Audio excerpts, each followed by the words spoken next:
Alors c'est une question de temps, vous nous dites, Marie-Françoise Léviéville. Alors Monsieur Hanna, ça tombe bien parce que vous êtes ancien dans le service logement de la préfecture, donc vous avez eu le temps de voir les évolutions de ces dispositifs et une longue expérience du logement des personnes défavorisées.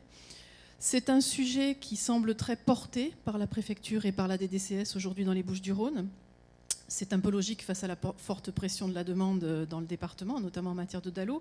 Est-ce que vous pouvez nous donner quelques données, justement, issues de vos tableaux de bord de suivi du DALO pour nous dire où nous en sommes aujourd'hui? Oui, bonjour.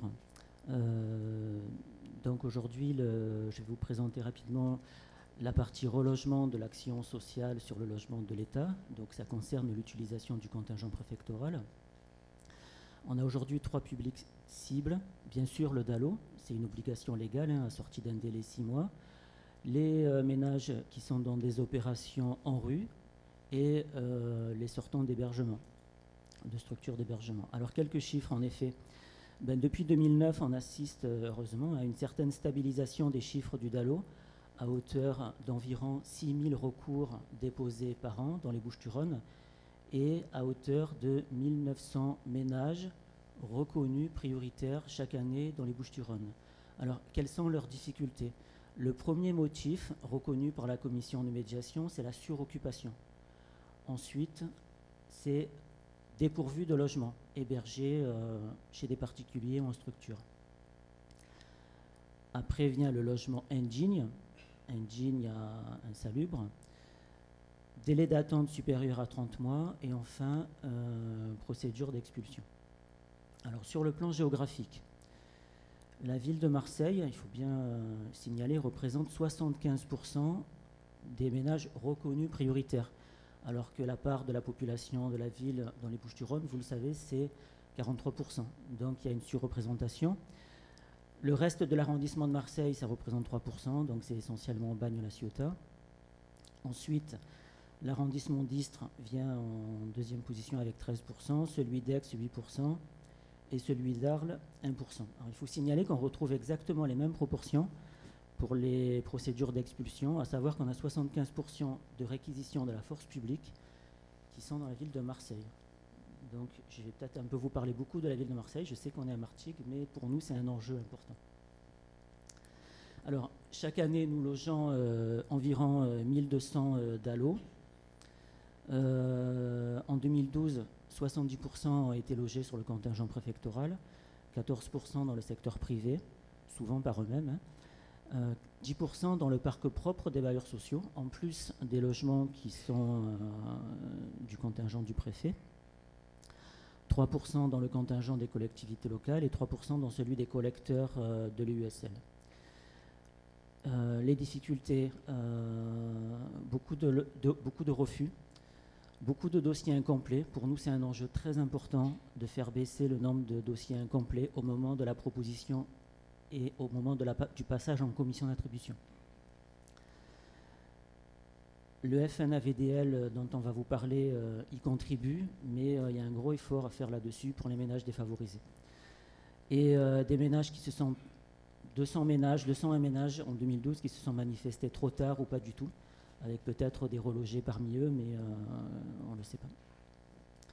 Alors, le contingent préfectoral, encore quelques chiffres, c'est environ 2000 logements qui se libèrent chaque année ou qui se créent. Mais le préfet en met certains à disposition. On en met à disposition 200 par an pour aider, pour accélérer les démolitions et les réhabilitations en rue, pour reloger les habitants concernés. Une vingtaine par an pour des sorties de CADA. Et depuis le début de l'année, on met des logements à disposition du SIAO.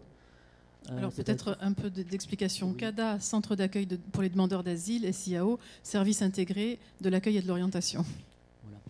Donc nous-mêmes, nous recherchons parmi nos candidatures, et déjà dans le DALO, les sortants d'hébergement. Ensuite, on essaye d'aller les chercher dans les structures pour leur proposer des logements et ça fonctionne plutôt bien. Donc on va continuer. Alors les difficultés, une partie de nos logements ne correspond pas aux besoins et aux souhaits des ménages qui sont reconnus prioritaires en particulier. Alors on a en fait 3 grandes difficultés. D'abord, une demande qui est insatisfaite dans le centre-ville de Marseille, entre le 1er et le 2e arrondissement, pour lequel la demande est très supérieure à l'offre et aux rotations, donc un délai d'attente qui est très important.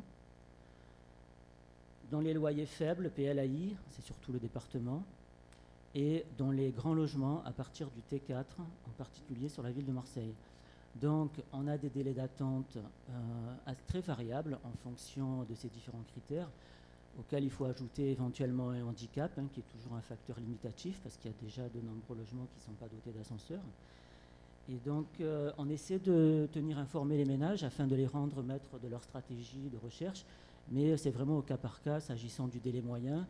Et en tout cas, c'est important pour nous on essaye bien d'informer les ménages qui font appel à nous sur les délais, les difficultés qu'ils peuvent rencontrer. Certains font des demandes très restrictives ou n'osent pas se projeter, faire ailleurs que dans leur quartier, mais souvent, pour nous, la difficulté va être réelle en fonction du nombre de logements sociaux qu'il peut y avoir. Et donc, il y a toujours une discussion avec eux.